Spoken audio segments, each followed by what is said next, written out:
Good morning, everybody. It's Monday, May 18th. This is my most recent cancer update. I had my eighth cycle of chemotherapy this past Friday.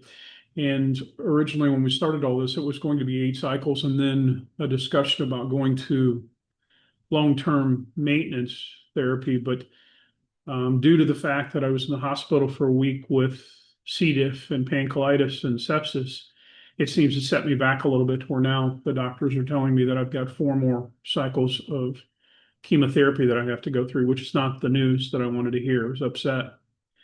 And so now I'm a little disappointed, but at least I'm still here, and I'm still fighting it and still doing my best to deal with the challenges that come with all of this. But bottom line is, it's also an opportunity for me to have another day. I mean, this past weekend, Sally and I celebrated 9 years together, and it was good to get out a little bit. We got out and saw some live music. We went to Vandalia and had lunch, and it was a good weekend. But still, I'm trying to stay out of that dark rabbit hole of not letting my attitude get down because of these additional chemotherapy treatments I've got to go through.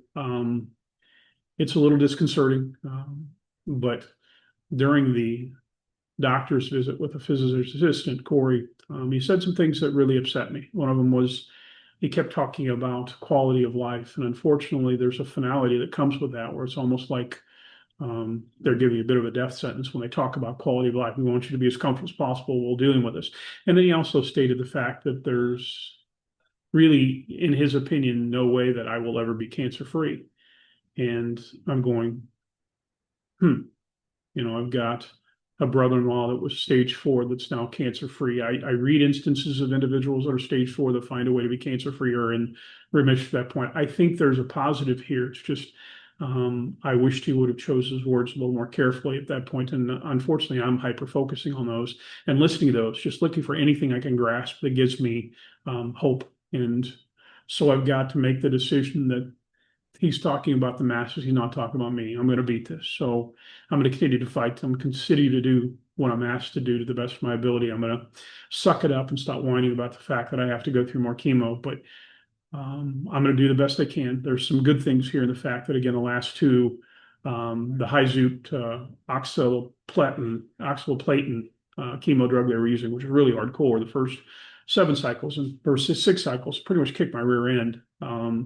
We've been doing light chemo this last times, and the side effects aren't nearly as bad. But I have noticed that the neuropathy in my fingertips and my toes is now consistent. And so nerve damage is part of the gig. I'm going to have it. And so I'm going to have to learn to deal with that. But I want to let everybody know that I still appreciate all the texts, phone calls, the prayers. The support is massive. Had this conversation with Jeremy Brake over the weekend at that point about how important it is to get that support.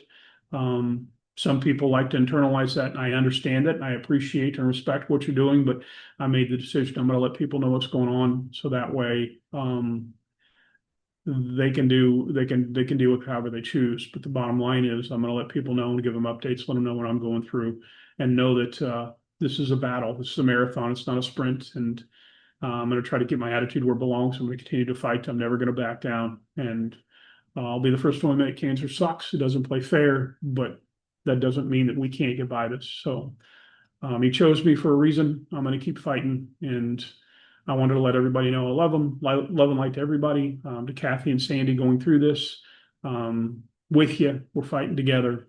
We'll find a way. But ultimately, make sure that you're living your life to the fullest.